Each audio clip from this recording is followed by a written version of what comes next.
മിശിഹായിൽ അനുഗ്രഹീതരായവരെ, ദിവ്യകാരുണ്യ ഈശോ ഈ ദിവസം നിങ്ങളെല്ലാവരെയും അനുഗ്രഹിക്കുകയും ആശീർവദിക്കുകയും ചെയ്യട്ടെ എന്ന് പ്രത്യേകമായിട്ട് പ്രാർത്ഥിക്കുകയാണ്. വിശുദ്ധ മത്തായിയുടെ സുവിശേഷത്തിന്റെ 11-ാമത്തെ അധ്യായത്തിന്റെ 28-ാമത്തെ തിരുവചനത്തിൽ നമ്മൾ വായിച്ച് ധ്യാനിക്കുന്നു, അധ്വാനിക്കുന്നവരും ഭാരം വഹിക്കുന്നവരുമായ നിങ്ങളെല്ലാവരും എന്റെ അടുക്കൽ വരുവിൻ, ഞാൻ നിങ്ങളെ ആശ്വസിപ്പിക്കാം. പ്രിയപ്പെട്ടവരെ, അധ്വാനിക്കുന്നവരാണ് നമ്മൾ ഓരോരുത്തരും. പലവിധത്തിലുള്ള ഭാരങ്ങൾ വഹിക്കുന്നവരാണ് നമ്മൾ ഓരോരുത്തരും.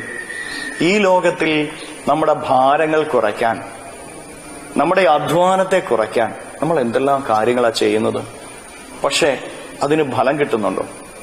ഈ ലോകത്ത് നമ്മുടെ ആരുടെയൊക്കെ അടുക്ക പോകുന്നുണ്ട്, എന്തെങ്കിലും പ്രയോജനം നമുക്കുണ്ടോ? ഇല്ലല്ലോ. പ്രിയപ്പെട്ട ദൈവമക്കളെ, ഈശോയ്ക്ക് മാത്രമേ നമ്മളെ ആശ്വസിപ്പിക്കാൻ പറ്റുള്ളൂ. ഈശോയ്ക്ക് മാത്രമേ നമ്മളെ സഹായിക്കാൻ പറ്റുകയുള്ളൂ. കാരണം നമ്മുടെ ജീവിതത്തിൽ എങ്ങനെയാണ് ആശ്വാസം നൽകേണ്ടതെന്നും നമ്മുടെ ഭാരങ്ങൾ എങ്ങനെയാണ് കുറയ്ക്കേണ്ടതെന്നും ഈശോയ്ക്ക് മാത്രമേ അറിയുകയുള്ളൂ. പ്രിയപ്പെട്ടവരെ, ഈശോ പറയുന്നത് എന്താ? എന്റെ അടുക്കിലേക്ക് വരുവിൻ. എവിടേക്കാണ് നമ്മൾ പോകേണ്ടത്? ദിവ്യകാരുണ്യത്തിന്റെ അരികിലേക്ക്. നമ്മുടെ അധ്വാനങ്ങളില്, നമ്മുടെ വേദനകളില്, നമ്മുടെ കണ്ണുനീരില് നമ്മളെ ആശ്വസിപ്പിക്കാനായിട്ട് ദിവ്യകാരുണ്യത്തിൽ ഈശോ നമുക്ക് വേണ്ടി കാത്തിരിക്കുന്നുണ്ട്. നിനക്ക് വേണ്ടി ഈശോ ദിവ്യകാരുണ്യത്തിൽ കാത്തിരിക്കുന്നുണ്ട്. നിന്നെ ആശ്വസിപ്പിക്കാനും നിന്റെ സങ്കടങ്ങൾ മാറ്റാനും, നിന്റെ വേദന, നീ പറയുന്ന നിന്റെ വേദന കേൾക്കാൻ, നീ പറയുന്ന കാര്യങ്ങൾ കേൾക്കാൻ, നിന്റെ കണ്ണുനീര് കാണാൻ ദിവ്യകാരുണ്യത്തിൽ ഈശോ നിന്നെ കാത്തിരിക്കുന്നുണ്ട്. ആ ഈശോയുടെ അരികിലേക്ക് നമുക്ക് പോകാം പ്രിയപ്പെട്ടവരെ. ആ ദിവ്യകാരുണ്യത്തിന്റെ അരികിൽ ചെന്ന് കണ്ണുനീരൊഴുക്ക്. ഈശോയുടെ പക്കൽ നിന്റെ വേദനകൾ പറ, നിന്റെ കുറവുകൾ പറ. വേറെ എവിടെയും പറഞ്ഞിട്ട് കാര്യമില്ല. നിന്റെ കുടുംബത്തിൽ പറഞ്ഞിട്ട് കാര്യമുണ്ട്. നീ അധ്വാനിക്കാതെയും ഭാരം വഹിക്കാതെയും നിന്റെ ജീവിതത്തിൽ ഒരു മാറ്റവും വരുത്താനായിട്ട് ഈ ലോകത്തിൽ ഒരു വ്യക്തിക്ക് സാധിക്കില്ല. പക്ഷെ കർത്താവിന് പറ്റും. കർത്താവിന് നിന്റെ ജീവിതത്തിൽ മാറ്റം വരുത്താൻ പറ്റും.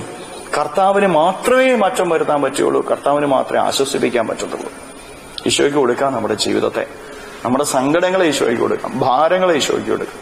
കരങ്ങളെ യാചനയോട് പിടിച്ച് ദിവ്യകാരുണ്യ ഈശോയുടെ മുമ്പിൽ നിന്റെ വേദനകൾ, നിന്റെ ദുഃഖങ്ങൾ, നിന്റെ കണ്ണുനീര്, നിന്റെ ഇല്ലായ്മകൾ, നിന്റെ ഭാരങ്ങൾ, നിന്റെ കഷ്ടപ്പാട്, നിന്റെ അധ്വാനം എല്ലാം കൊടുത്തിട്ട് ഈശോയെ എന്നെ കാണണമേ, എന്നെ കേൾക്കണമേ, എന്നെ അനുഗ്രഹിക്കണമേ എന്ന് അപേക്ഷിച്ചുകൊണ്ട് സ്തുതിക്കാം. ഹല്ലേലൂയ.